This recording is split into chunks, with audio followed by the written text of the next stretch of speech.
Shalimar Jewelry Dasra Diwali Dhamaka offer. Flat 50% fee on gold jewelry Andhra and Telangana. September 17th నుండి October 20th వరకు మాత్రమే. ఎక్కువ mask వేసుకుంటుంది మీకు commoners అనిపిస్తుందా సెలబ్రిటీస్ అనిపిస్తుందా? సెలబ్రిటీస్ ఎందుకు? వితౌట్ థింకింగ్ చెప్పాను. కానీ జనాల్లోనే మాస్క్ ఎక్కువ వేసుకొని అంటే సెలబ్రిటీస్ కామనర్స్ లా బిహేవ్ చేస్తున్నారు, కామనర్స్ సెలబ్రిటీస్ లా బిహేవ్ చేస్తున్నారు అంటే ఈ దీనికి యాక్సెప్ట్ చేస్తారా మీరు? అంటే మీరున్నప్పటి నుంచే. సో బేసికలీ కామనర్స్ చాలా రా ఉన్నారండి, బ్రూట్ రా ఎమోషన్ వస్తుంది. సెకండ్ ఏంటంటే కామనర్స్ కి కెమెరా ముందు ఎట్లుండాలో తెలియదు, మాకు we are not camera train. So ఒక గేమ్ ప్లాన్ ఉంది, ఇట్లా వెళ్ళిపోతుండ్రు ఒక్కొక్కరు. బిగ్ బాస్ అనేది కెమెరా ముందు ఉండాల్సినట్టు కాదు, మీరు ఎలా ఉన్నారో అలా ఉండాలి. అక్కడ కెమెరాస్ ఉన్నాయని మర్చిపోవాలి కదా. కదా మీరు ఉండేది ఉండండి, ఎట్లున్నా అట్లుండండి. జస్ట్ దీనికంటే ముందు ఒక్క ప్లస్ పాయింట్ అట్లీస్ట్ లైఫ్లో కొన్నిసార్లు కెమెరా ముందు ఉండేది ఎంత అడ్వాంటేజో నేను రియలైజ్ హౌస్లోకి వెళ్ళిన తర్వాత. ఎందుకంటే కొంతమంది ప్లేయర్స్ ఆ కెమెరాస్ని ఎంత బాగా యూటిలైజ్ చేస్తున్నారని నేను చూశాను. కెమెరా ఫోకస్ లేనప్పుడు ఎలా ఉంటారో నేను నోటీస్ చేశాను, కెమెరా ఫోకస్ ఉన్నప్పుడు ఎలా ఉంటారో నేను నోటీస్ చేశాను. మా దగ్గర ఏమైందంటే కెమెరా ఉంటే నేను అతి చేస్తాను, మీరు చూస్తున్నారు 24/7 కెమెరా ఉంటుంది. అదే కెమెరా మన దగ్గర రావాలన్నట్టు కూడా చేస్తున్నారు అక్కడ. నేను నోటీస్ చేశాను కాబట్టి అన్నాను. ఫర్ ఎగ్జాంపుల్ కెమెరా దగ్గరికి వెళ్ళి కెమెరా ఎక్కడైతే తిరుగుతుందో కెమెరా తిరగంగానే వేరేలా బిహేవ్ చేయడం కూడా నేను నోటీస్ చేశాను. సో ఇవన్నీ చూడడం వల్లే నా ఎక్స్ట్రీమ్ స్టేట్మెంట్స్ పాస్ చేశాను. అంటే కెమెరా వస్తే ఇంకా చేంజ్ అవ్వడం, కెమెరా లేనంత వరకు పంచాయతీ లేదు. కెమెరా జూమ్ ఇన్ స్కోప్ కరో అన్నప్పుడే అయిపోయింది. ఎవరు పెర్ఫార్మెన్స్ లాగా చేస్తున్నారు. నేను దానికోసం నేను ఇంకో మాట కూడా అంటాను, ఇది వచ్చిందో లేదో తెలియదు నాకు. ఇంట్లో కూడా ఇలానే ఉంటారా వీళ్ళు? నేను ఫస్ట్ క్వశ్చన్ అడుగుతాను, ఇంత చిన్న వాటికి పంచాయతీలో పెట్టుకుంటారా, ఏం నడుస్తుంది? దట్ ఈస్ వై అప్పుడు నాకు మెంటలీ ఫిక్స్ అయిన పాయింట్ ఇది. అంటే ఏమన్నా కెమెరా వస్తే ఏదో ఒకటి చేస్తున్నారు. ఈ స్మార్ట్నెస్ సెలబ్రిటీస్ ఉంది, ఇది నేను ఒప్పుకోవాలి. I have to tell it also, they are very smart, they know how to be in front of cameras.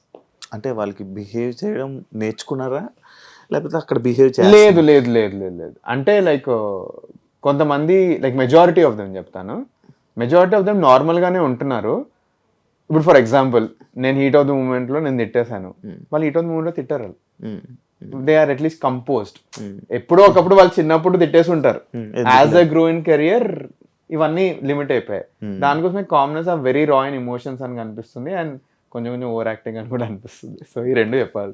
Big Boss before Bigg Boss అన్ని సీజన్స్ చూసారా? మీ ఓటీటీ చూడలేదు, నేను మీరు చూడలేదు, సీజన్ 3 చూడలేదు అనుకుంటాను. మిగతా అన్ని సీజన్స్ చూసాను నేను. అంటే లైక్ మొత్తం ఫుల్ ఫ్లెష్ లో కాకపోయినా అట్లీస్ట్ ఫాలో అవుతూ ఉన్నాను. అన్ని సీజన్స్ చూసిన మీరు అవును సంచాలక్ ఎలా బిహేవ్ చేయాలో, ఎలా చేస్తాడో, రూల్స్ ఏం పెడతారో, గేమ్ ఎలా అర్థం చేసుకుంటారో అనేది తెలుసు. ఒక సంచాలక్ ఒక మనిషి గేమ్ నే మార్చేస్తుంది అని తెలుసు. అలాంటి సంచాలక్ మీకు ఇచ్చినప్పుడు మీరు కొంచెం అలర్ట్ గా ఉండాలని మీకు అనిపించలేదా? సో ఫస్ట్లీ ఈ టాస్క్ లో బిఫోర్ ఎనీథింగ్ ఎల్స్ మీరు ఆడియన్స్ పరంగా ఆలోచిస్తున్నారు. ఈ 14 నన్ను తీసేస్తే ఈ 14 ప్లేయర్స్ అందరూ తర్వాత వచ్చి Manish should did a fair job అన్నారు ఫస్ట్లీ. ఎందుకంటే లోపల కనిపిస్తుంది అలా, మీకు లోపల అనిపించడం ఒకటి, అట్ ద సేమ్ టైం ఆ గేమ్ ని వాళ్ళు యాక్సెప్ట్ కూడా చేసిండ్రు. ఫస్ట్లీ ఎందుకు అనిపించింది అంటే వీళ్ళు కూడా చెప్తారు పాయింట్స్. నేను స్టార్టింగ్ ఆఫ్ ద సంచాలక్ నుంచి రూల్స్ 3-4 టైమ్స్ ఎక్స్ప్లెయిన్ చేసిన అందరికి, అందరూ ఓకేనా అని క్లియర్లీ అడిగిన, multiple times repeating. Firstly commoners celebrities అని మధ్యలో వచ్చేసింది అది. అట్లాంటి ఒక ఇంటెన్స్ సిచ్యువేషన్ వచ్చినప్పుడు కూడా నేను ఏది తప్పకుండా ఉన్నది ఉన్నట్టు చెప్పిన, కనిపించినట్టు చెప్పిన. వాళ్ళకి ఏ చేయి కనిపించిందో వాళ్ళ ఇష్టం, అది కళ్యాణ్. నాకు కనిపించింది ఎగ్జాక్ట్ చెప్పాను నేను. ఇప్పుడు మనకు వచ్చే బిగ్గెస్ట్ డిబేట్ పాయింట్ వచ్చి ఇమాన్యుయల్ గారిది నాది. ఇక్కడ ఇద్దరు మిస్టేక్లు యాక్సెప్ట్ చేయాలి మనం. ఇప్పుడు నేను ఇమాన్యుయల్ గారిని ఆగమనకపోవడం ఎంత తప్పు, ఇమాన్యుయల్ గారు వెళ్ళి రూల్ పట్టించుకోకుండా పట్టుకోవడం కూడా అంతే తప్పు. రెండు తప్పులు ఉన్నాయి. ఇప్పుడు గేమ్ సిచ్యువేషన్ మీకు కూడా తెలుసు, గేమ్ ఎట్లయిపోతుంది ఒక పాయింట్ ఆఫ్ టైంలో అంటే, ఒక ఆయన మన మీద, నేను స్టార్ట్ చేయలేదు ఫస్ట్లీ, అటు సైడ్ నుంచి వచ్చింది. ఈ పాయింట్లో ఏం చేస్తారంటే 8 ప్లేయర్స్ ఉన్నారు, 2 ప్లేయర్స్ ఉన్నారు. వీళ్ళిద్దరి మిస్టేక్ వల్ల 8 ప్లేయర్స్ కి అన్ఫేర్ చేయొద్దు. నేను సరే నాకు డబుల్ ఛాన్స్ ఇచ్చానంటే నెక్స్ట్ టైం అవుద్ది 8 ప్లేయర్స్ అందరు వస్తారు నా మీద, వాళ్ళు చేసిన ప్రతి మిస్టేక్ కి నాకు ఛాన్స్ ఇవ్వమంటారు. సింపుల్ అదే అవుద్ది. సో నేను సింపుల్ ఒకటే చెప్పిన, మీరు ఎలిమినేటెడ్, దీనికి ఏం కాన్సిక్వెన్సెస్ ఉన్నా నేను ఫేస్ చేస్తాను. సింపుల్. ఇది నేను యాక్సెప్ట్ చేస్తున్నప్పుడు మీరు తప్పు చేస్తాను, మీరు యాక్సెప్ట్ చేయండి. అటు ఇమాన్యుయల్ అన్న యాక్సెప్ట్ చేయడు, ఆమె వాళ్ళని యాక్సెప్ట్ చేయట్లే అని నా మీద అరవడం స్టార్ట్ చేశాడు. సో ఈ గేమ్ వచ్చింది, ఇంకా వీళ్ళు ఒక్కరు కాదు అరవడం, వీళ్ళు నలుగురు లేసారు వెనకాల, ఎవరు ఎక్సెప్ట్ బర్నీ గారు నలుగురు లేసారు. నా అర్థమైంది, అమ్మో వీళ్ళందరూ కలిసి ఇంకా కొంచెం పాయింట్ చేస్తున్నారు, you have to be strong at this point of time అని ఆ డిబేట్ నడిచింది ఇద్దరికి. అట్లాంటి టైంలో ఇద్దరం లాస్ట్ సమ్ వర్డ్స్, చెప్పినట్టు జరిగింది. బట్ ఆ సిచ్యువేషన్ అట్లా రియాక్ట్ అవ్వకపోతే వీళ్ళు నలుగురు ఉన్నారు, ఇమాన్యుల్ని వదిలేయండి, ఈ నలుగురు నా మీద అడ్వాంటేజ్ తీసుకుంటుండే. ఎవరు, తనుజ గారు, మన రీతు గారు, ఇంకా ఎవరైతే ఉన్నారో, ఎందుకంటే వాళ్ళు అరవడం స్టార్ట్ చేస్తారు. ఇదంతా అరవడం, వీళ్ళు ఇంకోటి మర్చిపోతున్న పాయింట్ ఏంటంటే వీళ్ళు గేమ్ లో లేరు కానీ they want to be in this scene. ఏదేదో పాయింట్లు తీసుకుని నా మీద వస్తున్నారు. సో అదంతా క్యారీ అవుట్ అయిపోయింది. ఐ ఆర్గనైజ్ దట్ వెల్ అని కూడా అనిపించింది. రీతు గారు ఏదేదో గొడవ తీసుకొస్తున్నారు, ఒక్క పాయింట్ ఆమెని కామ్ అయిపోయింది తను. అట్లా handling everyone was very tough. దీనిలో నేను ఇమాన్యుల్ మాట్లాడుకున్నాను, we sorted out the differences. Simple, ఒక మిస్టేక్ కి 2 sides ఆఫ్ ద కాయిన్, ఒక సైడ్ లో అన్న ఒక సైడ్ దీంట్లో. అంటే ఆ సిచ్యువేషన్ లో మీకు ఇమాన్యుల్ ని సరే ఒక ఛాన్స్ ఇద్దామని అనిపించలేదు టు బి ఆనెస్ట్. ఎందుకంటే ఇది సేమ్ నాగార్జున గారు అదే అంటున్నా, అంటే మీకు కొన్ని మీరు చేయాల్సినవి కూడా అది చేస్తే బాగుంటది మనీష్ అనుకున్నవి మీకు అనిపించకపోవడం వల్లే మీకు ఎఫెక్ట్ తీసింది. అంటే యాక్సెప్ట్ చేస్తారా? ఇప్పుడు మీరు చెప్తుంటే నేను యాక్సెప్ట్ చేస్తున్నాను, అది జనాలు అట్లా పర్సీవ్ చేస్తుండొచ్చు. అంటే ఈ గేమ్ లో 2 versions ఉన్నాయి కదండి. ఒకటి గేమ్ మేము, అంటే నేను బయటగా ఆలోచించట్లేదు, ఇదే మీరు నోటీస్ చేయాల్సింది నా గురించి. నేను ఉత్త 15 players మేము ఉన్నాం, ఇక్కడ ఫేర్నెస్ ఉందా లేదా అది చూస్తున్నాను. బయట ఏ ఎడిట్ కట్టుపోతుంది నాకు ఏది తెలియదు, అది అవసరం లేదు, అది కూడా అవసరం లేదు. ఇప్పుడు ఇద్దరికి మీరు ఒక మాట చెప్పారు, లైక్ ఆగండి రెడ్ గ్రీన్ ఇలా చెప్పారు. మూడో వాడికి అయ్యో నేను చెప్పలేదు కదా, సర్లే నేను ఛాన్స్ ఇస్తున్నాను అని చెప్తే యాజ్ సంచాలక్ నిర్ణయం తుది నిర్ణయం. అంటే మీరు ఒక మాట చెప్తే వాళ్ళు సైలెంట్ గా ఉండాల్సిందే. సరే, అక్కడ మీరు ఒక పాయింట్, అరే నేను ఇది చేశాను కదా అని చెప్పి మీరు ఇంకొక ఛాన్స్ ఇచ్చి ఇంకొక తప్పు చేస్తే మేము వదిలేస్తానని చెప్పి మీరు అక్కడ మీరు స్టాండ్ తీసుకుంటే, మీరు ఒక ఎక్స్ బిగ్ బాస్ ప్లేయర్ ఉన్నారు కదా, మీరు ఆ సిచ్యువేషన్ నుండి నేను ఇద్దరు ఛాన్స్ ఇస్తే ఏమవుతుండే? ఏం కాకపోతుంది, అందరి మెంటాలిటీలు తెలుసు కాబట్టి. అదే అన్న, అంటే మీరు తెలుసు వాళ్ళు ఇలా రియాక్ట్ అవుతారు అని ముందే మీరు ఊహించేసుకున్నారే కానీ మీరు ఆల్రెడీ ఏమంటారు, ఇద్దరు కంటెస్టెంట్స్ గురించి బయట రచ్చలేపుతున్నారండి. ఆ ఇద్దరు కంటెస్టెంట్స్ కూడా అక్కడ ఉన్నారు గోడ మీద, చీజా ఇంకా ఏమంటారు ప్రియా. ఊరుకుంటారా? వీళ్ళిద్దరు ఊరుకోకపోతే వాళ్ళిద్దరు సపోర్టర్స్ ఊరుకుంటారా? వాళ్ళు ఊరుకోరా లేదు, మీ గురించి మీరు ఆలోచించుకోవాలి. నా గురించి ఆలోచించి మీ గురించి మీరు ఆలోచించుకోవట్లేదేమో అనిపిస్తుంది. అంటే వాళ్ళ గురించి ఆలోచించడం వల్లే కదా మీరు ఛాన్స్ ఇవ్వలేదు ఇమాన్యుయల్ కి. లేదు, సింపుల్. ఇప్పుడు ఇమాన్యుయల్ గారిది రూల్స్ మీరు చెప్తున్నారు, మీరు నేను ఎన్నిసార్లు ఎక్స్ప్లెయిన్ చేసి మీరు చూడట్లేదు. ఇమాన్యుయల్ గారు కూడా మిస్టేక్ చేశారు. అవును, ప్లేయర్ మిస్టేక్ చేసి అయిపోయింది. ఇప్పుడు నాదేంటి, నేను ఇద్దరికి ఒకసారి ఏమంటారు ఆ స్టాప్ గో అనేది వచ్చింది, దాని నుంచి ఏం రాలేదు. బట్ ఆ సెన్స్ ఆఫ్ అలర్ట్నెస్ ఇమాన్యుయల్ గారికి కూడా ఉండాలి కదా, అది తన మిస్టేక్ అయింది. నా మిస్టేక్ అదే అన్న, లైక్ అలా జరుగుతున్నప్పుడు మీరు నెక్స్ట్ ఇది చూసుకొని వెంటనే వీళ్ళకి అలర్ట్ చేయవలసింది.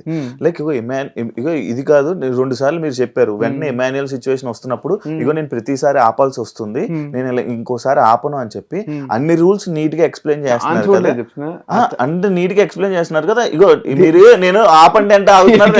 దీనికి మీకు లోపల కూడా తెలుసు ఆన్సర్, ఇది నేను ఇమాన్యుయల్ గారు ఇది చేస్తే మిగతా 8 members రచ్చలేపుతారని మీకు తెలుసు, నాకు తెలుసు. But more than that rules అందరికి ఈవెన్ అండి. నేను రోజు ఎపిసోడ్ లో చెప్పాను, ఫేర్ అండ్ స్క్వేర్ రూల్స్ అందరికి. నేను రూల్స్ స్టార్టింగ్ ఎక్స్ప్లెయిన్ చేశాను, ఇది అని చెప్పాను. వినకుండా అన్న వచ్చేయడం అన్నది తప్పేంది, నాదేం తప్పేంటంటే ఇది చెప్పకపోవడం. దాని నాగార్జున గారు నన్ను అడిగినప్పుడు ఇమీడియట్లీ యాక్సెప్ట్ చేశాను. డిబేట్ లేదు ఆ పాయింట్ లో, తప్పు చెప్పాల్సింది లేదు. ఇప్పుడు ఈ కెమెరాలో ఇదే చెప్తున్నా, సింపుల్. సెకండ్ అడుగుతారు మీరు ఛాన్స్ ఎందుకు ఇవ్వలేదని, ఇది మీరు నన్ను అడగా.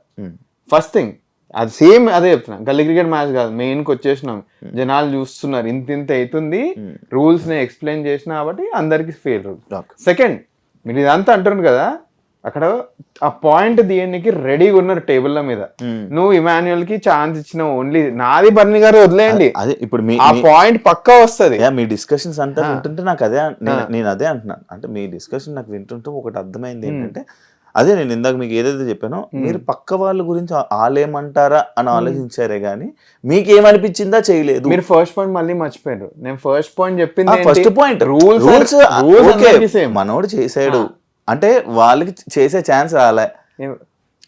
రూల్స్ తప్పు చేసే ఛాన్స్ వాళ్ళకి వాళ్ళకి ఇవ్వలేదు, మీరు ఇవ్వలేదు, వాళ్ళకి రాలేదు, మీరు ఇవ్వలేదు. ఎందుకంటే ఇప్పుడు రెడ్ లైట్ గ్రీన్ లైట్ అనే టైంలో మీరు వేసారు, మీరు ఇవ్వలేదు వాళ్ళకి ఛాన్స్. ఇమాన్యుయల్ కి మీరు ఛాన్స్ ఇచ్చారు, తప్పు చేసే ఛాన్స్ ఇచ్చారు. సెకండ్ రౌండ్ నుంచి అన్ని తీసేసిన సెకండ్ రౌండ్ తీసారు. ఇప్పుడు ఆల్రెడీ ఒకటి కోల్పోయాడు, సెకండ్ రౌండ్ నుంచి తీసేయండి, చేతులు కాలిపోయాక ఆపి పట్టుకుని లాభం ఏంటి? మరి మీరు మనం ఇద్దరం కూడా ఉండదు బిగ్ బాస్ లో.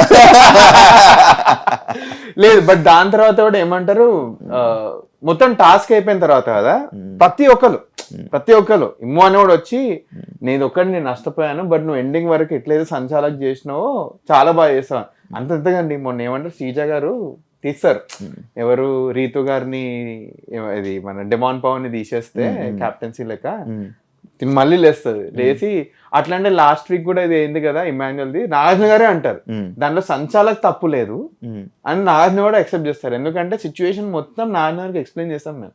సో ఆ ఎంటైర్ టాస్క్ లో ఫేర్ అండ్ స్క్వేర్ ఉండే నేను, అండ్ ఉన్న హౌస్ మేట్స్ అందరూ యాక్సెప్ట్ చేస్తారు అది I was very fair and square అని. సో నేను మీరు అన్న గేమ్ మార్చొచ్చు కదా, ఈ థాట్ నాకు రాలేదు అనుకుంటున్నారా? నేను ఏమనుకున్నాను, లోపల ఎవ్వడో నాకు ఛాన్స్ ఇవ్వట్లేదు పనులు చేయడానికి, నేను షష్టిని లేకపోతే డెమాన్ పవన్ ని చేసేస్తా కెప్టెన్, ఇద్దరు నాకు క్లోజ్ ఇంట్లో, వీళ్ళ త్రో నేను ఏదో ఒక మానిటర్ పోస్ట్ కొడతామని ఈ కన్నింగ్ ఐడియా నడిచింది మైండ్ లో. బట్ గేమ్ ని ఫేర్ గా ఉంచాలి. మరి ఇంత ఫేర్ గా ఉంచారు, అంతా చేశారు. అవును, లాస్ట్ లో కెప్టెన్ అయిపోయిన తర్వాత ఒక స్పీచ్ ఇచ్చారు, అది ఎందుకు? మీకు మధ్యలో ఏమైంది తీసారా టాపిక్, నా మీద అలిగేషన్ ఏమేశారు, మీరు సపోర్ట్ చేస్తున్నారు, వీళ్ళకి సపోర్ట్ చేస్తున్నారు అన్న. సెకండ్ టైం ఏమంటారు, మా కళ్యాణ్ని దింపినప్పుడు ఎవ్వరేం మాట్లాడలేదు. అసలుకి సిచ్యువేషన్ ఎట్లయిపోయిందంటే వీళ్ళు ముగ్గురు ఉన్నారు, నెక్స్ట్ ఎవరిని పిలిచినా గేమ్ అయిపోతుందని తెలుసు. ఏమంటారు మన వీళ్ళు ముగ్గురు ఇట్లా సేఫెస్ట్ ప్లేయర్ ఎవ్వరు వద్దన్నా మీద శ్రీజానే. 2 moves లో అయిపోతుంది, max least move is 1, maximum 2. అట్లాంటి టైంలో నేను తీసుకునే డెసిషన్ ఏంటంటే నేను సన్నగారిని పంపాను, నేను వేరే వాళ్ళకి ఛాన్స్ ఇచ్చి గేమ్ ఇంకా ఈవెంట్ చేద్దాం చేశారు. గేమ్ ఈవెంట్ చేసి ఈ టైంలో ఇట్లాంటి ఈవెంట్ టైంలో కూడా గెలుస్తారు ఒకరు ఇంత ఈవెంట్ సిచ్యువేషన్ లో. I wanted to put a full stop to the celebrity versus commoners debate completely. బయట మాకు తుత్త రావట్లేదు, కామనర్స్ కి నోటికి ఏది వస్తే మాట్లాడుతున్నాం, సెలబ్రిటీస్ వర్సెస్ కామనర్ వచ్చిన ప్రతిసారి అరుస్తుండ్రు జనాలు, నా మీద వేసిండ్రు. ఒక సింపుల్ ఎగ్జాంపుల్ ఇస్తారు, మన ఓనర్స్ టాస్క్ అయింది, టెనెంట్స్ అందరు కలిసి 2 owners ని సెలెక్ట్ చేయాలి. ఎవరిని సెలెక్ట్ చేసిండ్రు, ఇవి ఇస్రానికి ఫస్ట్ నన్నే. ఎందుకంటే వాళ్ళకి తెలుసు నేను ఎప్పుడైనా న్యూట్రాలిటీ మెయింటైన్ చేసినా అబ్సల్యూట్ ఫ్రీ ఉండే. సో ఈ టాస్క్ లో కూడా అందరు వచ్చి అప్రిషియేట్ చేసి ఇది చేసినావు అన్నారు. కామనర్స్ సెలబ్రిటీస్ పెట్టాల్సిన పాయింట్ నా మీద అలిగేషన్ వచ్చింది కాబట్టి I wanted to prove that నేను గేమ్ ఈవెంట్ చేసిన. ఈ గేమ్ ఈవెంట్ చేసిన పాయింట్ లో కూడా నా పర్సనల్ బయాసెస్ తీసేసి సస్టి ఇంకా డెమాన్ కాకుండా ఈవెన్చువల్లీ నేను ఫేర్ గా ఉండి ఒకరు గెలిచారు. ఆ గేమ్ లో ఎవరు గెలిచింది, ఒక సెలబ్రిటీ గెలిచింది, గెలిపించింది కామనర్, మాకు డిఫరెన్సెస్ లేవు. అదే I wanted to prove ending లో. So that's it. And for more videos, please subscribe to iDream. Please subscribe to iDream. Please subscribe iDream. And please subscribe to iDream. For more videos, subscribe to iDream. please like, share and subscribe to the channel. Congratulations, iDream. Subscribe to iDream. Subscribe to iDream. So subscribe to iDream Media. iDream ki iDream team andarki huge congratulations. Please subscribe iDream Media. Please subscribe to iDream. Subscribe iDream. Please subscribe to iDream. iDream అంటే నా కళల channel subscribe చేసుకున్న నోరు తిరుగుతలేదు, మీరైతే గంట గుర్తు కొట్టండి. For more such videos, please subscribe to iDream. Subscribe to iDream. Please subscribe to iDream. Please subscribe iDream Media. Please do subscribe to iDream. Please subscribe to iDream Media. For best entertainment and information, please subscribe iDream. And don't forget to subscribe to iDream.